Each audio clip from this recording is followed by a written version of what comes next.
Hey, so here's a quick overview of what I was talking about last week of the cool new features that we've put out in Kope, which is pretty cool and pretty exciting for us. Been a lot of hard work. So initially, just this is what Kope looks like to start with. So pretty basic. On the left side, you've got your browser and your products, and on the right side, you have all of your outputs and information about what you've made. And then obviously in the center, we have our model experience. So I could show you uploading a new IFC file, but no need to today. What we're going to do is kind of show you one I've already loaded in. So I'm just going to choose that model, and Kope is going to load it into the viewer. So here we are. We're going to take a second to get that into Kope, and hopefully it doesn't take me too long. But what it's doing now is it's going to read all the metadata from that file that we brought in, and it's already parsed each level, so it understands what's on each floor, and it understands different bits of metadata that are within each of the different walls that we're going to apply to today. So as an example of that, what I'll do is I'll just have a quick look at this model. So I'm going to turn that base model on, and I can see all the information that's sat within our data table feature here. So what I'll do is I'll group it by category for all of those Revit users out there to get a better feel of what we have. So we've got different walls, got curtain walls, etc. And you can see their type marks, which is actually something that we're going to be using later on to drive Kope.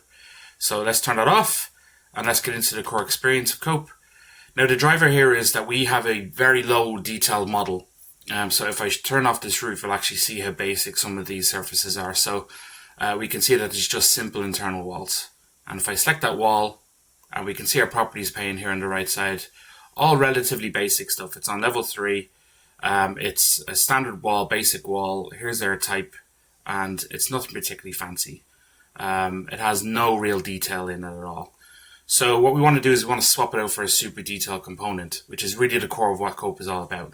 We want you to be able to bring all of the different products that you would involve in a construction environment into your project, into your design file instantly. So let's get on with that. So let's go back to where we were. I'm going to reset my view, and let's have everything nice and tidy. And I've hit the wrong button, of course I have. So here's our model. And what we're going to do now is we're going to choose some products. So I have lots of different products to choose from, and I'm going to glance through that list. And for today, we're going to focus on a couple of key ones. We're going to focus on one that we call a benchmark, which is a standardized product. And we're also going to focus on something that's from one of our partners. So initially, I've loaded in this product. It's asking me for two different things. So if, again, for Revit users, you'll understand what an element set is. So we're going to choose that element set. And I've got a few different ones ready to go. But primarily, I'm just going to choose a standard partition. And if I click on this quick button here, you'll see what I've actually done. So I've said, find me all the walls with the name that contains standard. And it's given me 21 different walls. So that's cool. I'm going to apply to 21 different walls. So let's select that element set. And I'm not going to tweak too much settings first. I'm just going to give you a quick run. So let's see how long that takes. Took a split second. And on the right side here, we can actually see what it's done. So 21 walls. It's placed 409 framing parts, and it's placed 388 boarding parts. It's given me some notional areas of those boards. It's given me a cost, which I can contribute myself in the background, and it's also given me some ideas about embodied carbon. But let's actually see that. So let's pop over to our browser, and I'm going to turn off that base file, and I can see those walls that I've made. So nothing particularly crazy in here, all pretty basic, but it's made them pretty much instantly. So let's zoom in on one of those walls. And what I'm going to do is I'm going to organize this into, as you can see here, it's already set by category, which is quite convenient. So I'm going to get my boarding, and I'm going to turn my boarding off. And now I can just see the framing that I've placed. Now this framing has all been placed based on the rules of the product. So we've worked spent a lot of time on this, really understanding what each of these different products would do. But if I show you in a bit more detail what's actually happened, I'm going to go into my configure.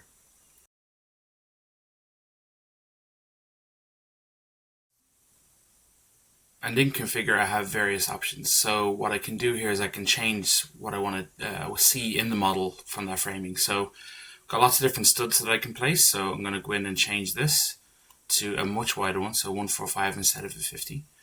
And I'm also going to want to change this around the opening. So I'm going to change my jamb and my lintel profiles just to suit. And let's have a look if I change this to 400 as well. So let's get a little bit denser. So save those settings, run again, and we should get the right result. So Kope's going to regenerate that. I'm going to get my boarding, and again I'm going to hide them, and now I can see a significantly denser framing, much more thicker profile. So I'm able to get that output pretty quickly and make lots of adjustments on the fly. So what now we want to do is we want to see a couple of different specs. So let's set everything back to normal, and what we'll do in the background is, just for everyone's memory, we'll put the model back on. Okay, so let's have a quick look at this. So I've got my products, and what I want to do is actually want to apply the different specifications in the model using different settings within each of the products. So let's add another one, and we're going to add the same one again. So let's pop that in. And what Kope is going to do now is going to add a second card, but it's going to disconnect the first one. So it's going to wait for me to set up both of them. So I've got my standard partitions. It remembers the configure aspect of this. And then from this point on, I'm going to reset this. So let's go in and choose acoustic. And I've also got some walls in here that have acoustic properties. So I know that I'm going to want to do a second lining on the boards. So let's add another wall board, but let's change it to acoustic for both. And for these walls, I'm also going to add some insulation. So I'm going to add 50 mil of insulation into these walls. So let's save that and run. And Kope should give me 2 outputs now. And you can see the update on the right hand side pretty instantly. So these cards let me know now that I've added, for my acoustic rated partitions, I've placed across 12 walls. I've added in this amount of boarding, framing elements, and I have this much cost. Now what I can do is I can turn off that base file and we can see what we've actually done. So now we can see 2 different products being placed. So we have this panel here, so I can see what's happening on this board. This is the acoustic rated partition. It's acoustic board 12.5 mil, and I've placed all of them pretty much instantly. And it's also within my data table added in new elements. So let's isolate back down. So let's turn off our boarding as an example. So let's turn off all boarding, and you can see the insulation within those walls, which is pretty nice. So let's isolate that insulation and have a quick look. So the idea here is that you are going to be able to drop into these models and experience some really fast quantity takeoff. You're going to be able to test different designs. You're going to be able to see what you need across your project. And we've already had some successes with some of our customers on this. So let me reset the model. Let's go back and let's get rid of these. So I don't need my acoustic partitions. Actually, let's leave it in for the moment. Let's see what it does. But what I want to do is I want to add in one of our customers' products. So I'm going to scoot over to our Latticube internal wall system. Good friends of ours in the US.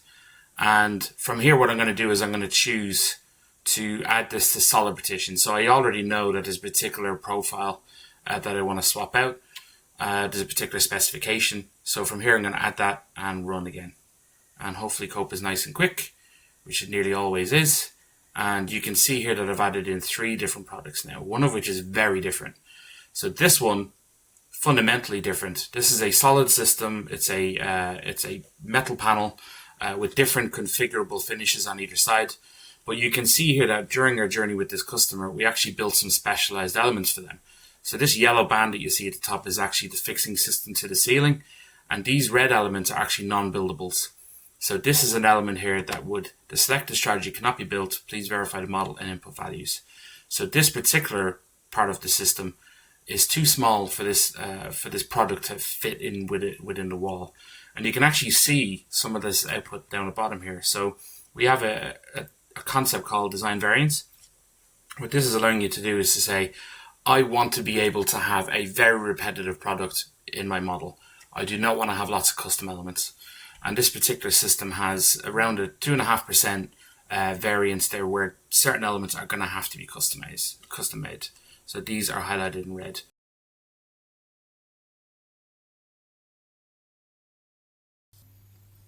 So thanks for watching this overview of where we are with Kope. A couple of new features that we got to show you today. There's a lot more in the pipeline, and there's a hell of a lot of detail here that I haven't really dived into. So if you ever want to know more from us, just reach out. Let us know how you're getting on, what your needs are, and we'll start to work together. Very, very keen to dive into this in a bit more detail. If you're a product manufacturer or you're someone who wants to be able to explore the impact of certain decisions, we're here to collaborate with you. We're really keen to be able to kind of give you the different things that you need. So please do reach out and let us know how things are with that. So I'll leave you there with that. So that's the core features of the tool at the moment. Yeah, that's that. Speak to you again soon.